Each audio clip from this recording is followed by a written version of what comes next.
Hey everyone, Sky here to discuss Terminator Dark Fate. Starring Linda Hamilton, Arnold Schwarzenegger, Mackenzie Davis, Natalia Reyes, Gabriel Luna, and Diego Boneta, and directed by Deadpool's Tim Miller. So, before I get into this, let's just get into this movie now because I got some things to say about this movie. The film opens with a video of Sarah Connor, returned by Linda Hamilton, recounting her vision of Judgment Day to agents who are interrogating her back in Terminator 2. She grows increasingly enraged as she yells how she knows when the world is going to end. And I like that callback from the second film, and it was nice to see Linda Hamilton in this movie. She may be the best thing about this movie, in my opinion. We then see Skynet Terminators ravaging a beach in the midst of an ongoing war. However, Sarah's voiceover states that she stopped this future from happening and therefore prevented the rise of Skynet. She and her son John, played by half and half by Jude Cawley and Edward Furlong, which looks nothing like how tall Edward Furlong was at the time, are living in Guatemala in 1998, which their looks don't look that good as CGI. As they are enjoying time together at a bar, a T-800 arrives and blasts John in the chest, and I thought they better not do what they did in Alien, whereas in this particular movie, Newt dies from the start of this movie. Sarah shoots at him and tries to stop him, but she is too late. And I thought, fuck! They just went there with Alien 3. As John is gone, Sarah cradles her son's body in agony, and I thought, oh my god, they fucking did that. And I was not happy with that. It raises more fucking questions and problems like, how is he dead without the future versus what's going to happen to the future without John Connor is baffling. I don't know what the fuck just happened. 22 years later in Mexico, a couple watches as something teleports from the future. They find a young nude woman, Grace, played by Mackenzie Davis, and they attempt to take her to the hospital before authorities arrive to stop them. And I don't connect with Grace, as I don't find her as interesting as Arnold's Terminator or Kyle Reese from the first two movies. As they try to apprehend Grace, she wakes up and reveals she is enhanced, and as she fights the cops off and disables them, which was a hard to see at nighttime scene, I'll say. She then steals the boyfriend's clothes and car to head out into the city. That felt stupid. The next day, Danny Ramos, played by Natalia Reyes, wakes up her brother, Diego, played by Diego Boneta, and Danny is not Sarah Connor good, but she's not bad either. She's average at best, in my opinion, and Diego is barely in this movie, and I don't know what to think of him. They live with their father, Vicente, and the siblings work at a factory, which I did like that about the characters. They leave for work right before a more advanced Terminator, Rev 9, played by Gabriel Luna, who's not as menacing as Arnold and Robert Patrick, teleports to this day. He steals a woman's clothes and goes to the Ramos home to speak to Vicente, claiming to be a friend of Danny, or as he says, Daniela. If somebody says, I'm a friend of Daniela, when she calls herself Danny, I don't let the motherfucker in. Vicente does note that her friends call her Danny, but gets killed over it, which, god damn it, now he's dead. Rev 9 then goes to the factory disguised as Vicente. While Grace is also there pretending to be a worker, Rev 9 almost catches Danny and Diego, but Grace catches him first. And we get the second best action scene in the movie. I'll get to the first later. She shoots Rev 9, making Danny think her father has been shot.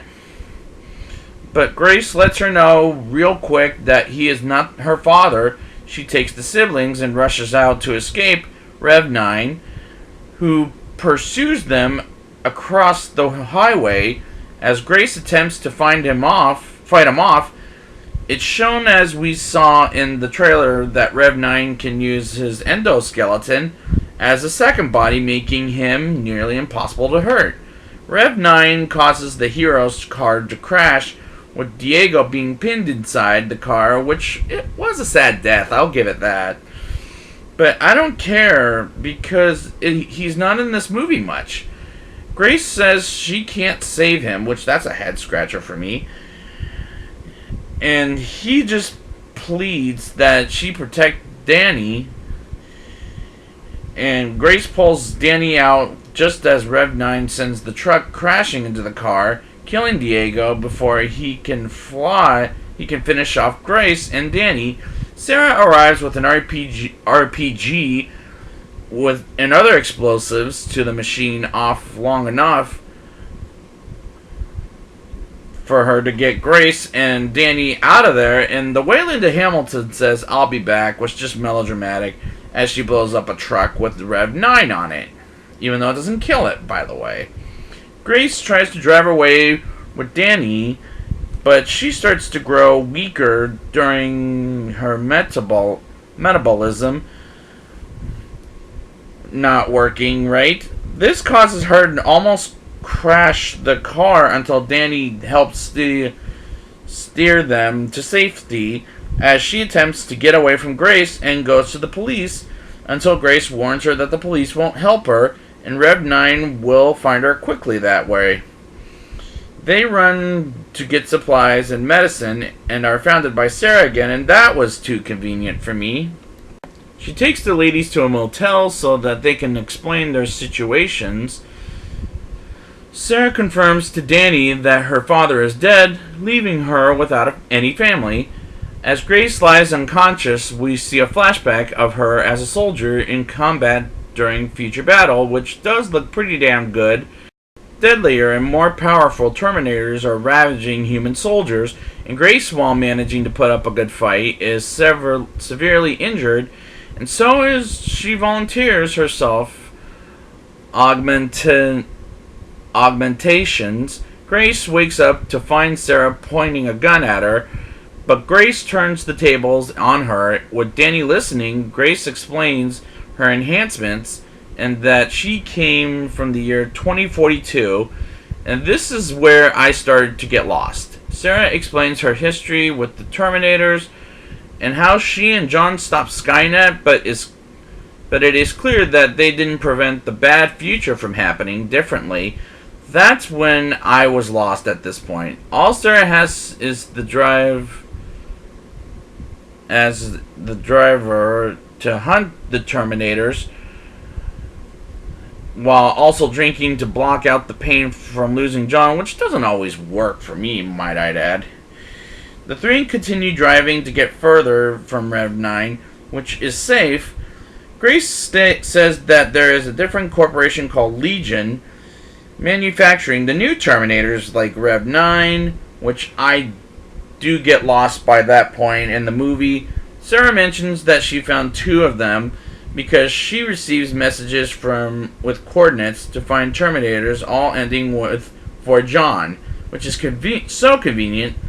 The ladies end up going near the U.S.-Mexico border as they get closer to the source of the messages, and that reminds me of the whole Trump wall going on. But I'm not going to discuss that. Meanwhile, Rev 9 tracks them after slaughtering a group of guards and hacking into a surveillance system, which all of these moments pulled me out of the movie and made me think of our corrupt country. Don't make me think of that while in a movie, for Christ's sakes. I don't want to think about Trump and that bullshit.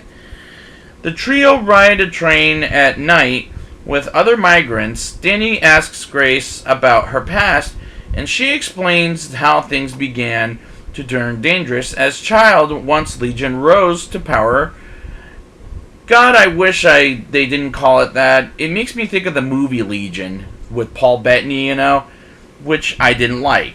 Within 3 days, the whole world was at war after the plan to contain Legion failed. As a child, Grace was on her own running from Legion's drones and other human thugs until someone saved her. Who do I think it is? I'll get there. Sarah thinks this means that Danny is going to give birth to the future leader of the human resistance, which is like the first two Terminator movies, but flipped upside down in my mind. In the morning, the three meet with Danny's uncle Felipe to help get them across the border, as just as Rev 9 has already infiltrated a border patrol facilities and killed off several employees, which is a good amount of Terminator kills. They travel through the day and start heading across the ocean to safety, but they are found by U.S. agents and are caught. Grace manages to rip through her cuffs to protect Danny, but a plane that Rev 9 brought down crashes onto the scene, which was pretty fucking dangerous.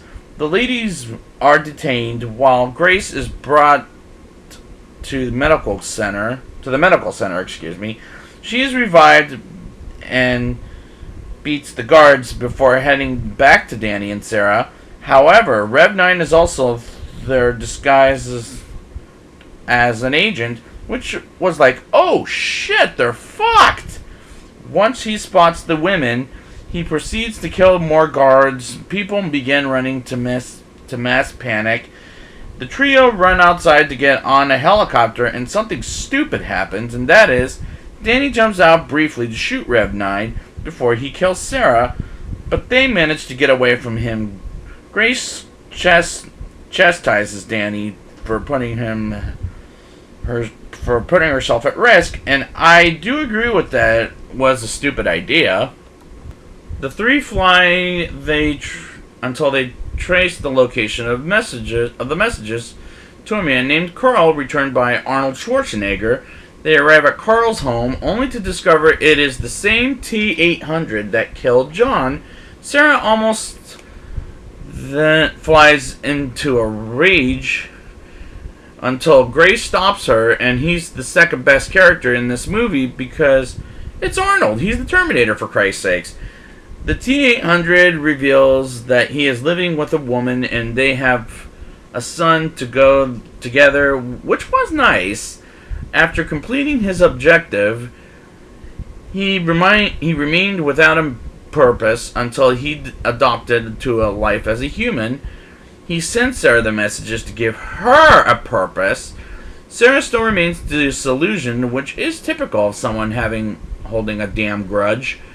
She tells Danny about how she never took photographs of John, and now she's starting to forget his face, which is sad, but not really too believable, might be the problem. After getting everyone comfortable, the heroes start to think of a plan, but while Grace wants to hide Danny, she decides that she wants to fight so that nobody else has to die for her, which again is not believable. She will bait herself to kill Rev 9. Carl joins the ladies.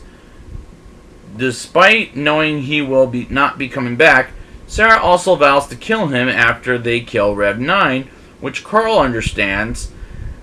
He provides them with the weapons that they need to prepare themselves for combat training, which I did like the scene. It's just the acting wasn't believable in my opinion. The team meets with an ally of Sarah's to receive a military grade something like that, which I swear to God, I thought that was Donnie Dyson from Terminator 2 grown up. Rev 9 finds them and begins to shoot them. Carl shoots back while the team hijacks a van to run away from Rev 9. They make it to an aircraft, but they lose the EMP. Oh, that's what it is.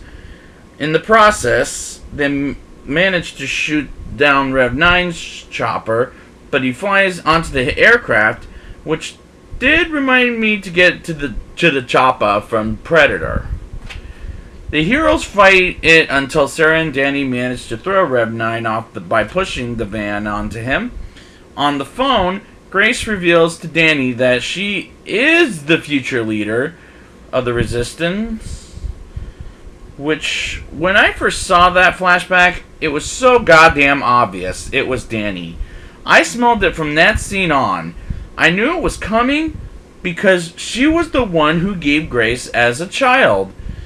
Who saved Grace as a child, excuse me. Which prompted her to go back and protect Danny. By then, Danny grew into a strong leader that inspired her people to fight and not accept that future as their fate. Sarah realizes Danny who John would have become, and it inspires her to fight with an even more, and I didn't care at this point. Rev 9 then catches up to them and attacks the aircraft. The ladies board a van and parachute it down safely, while Carl and Rev 9 crash near a power plant, and this is the best action scene in the movie that happens starting right here, I'll say. The ladies run through a facility, but Grace is severely weakened. Carl rejoins them to help get them through as Rev 9 is approaching. Danny decides to fight him. There's to set up their kill box, which felt very unrealistic and unearned. The team battles Rev 9 by trying to blast him and tear him apart, but he only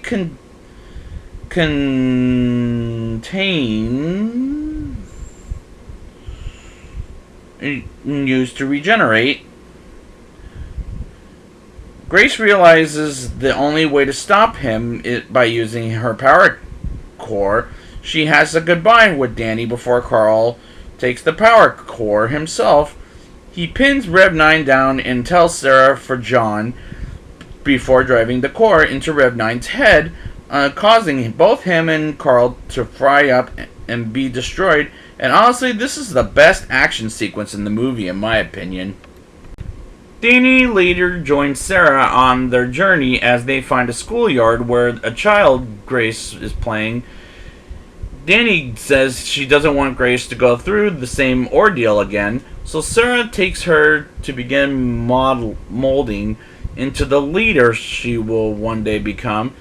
And as an ending, it was honestly unearned and not believable, but I guess I had to accept it. Now it's time for the rating. I'll give this movie a 4.9 out of 10. This is a much better part 3 than the actual part 3 we had. But having to think about my opinion of this movie, the story isn't as interesting as I thought, nor parts 1 and 2. So personally, stop watching Terminator after part 2, because the others are bad, sort of like this movie. Sarah and Carl are the two best things about the movie. There's only two action sequences I found the best. One is the warehouse at the end,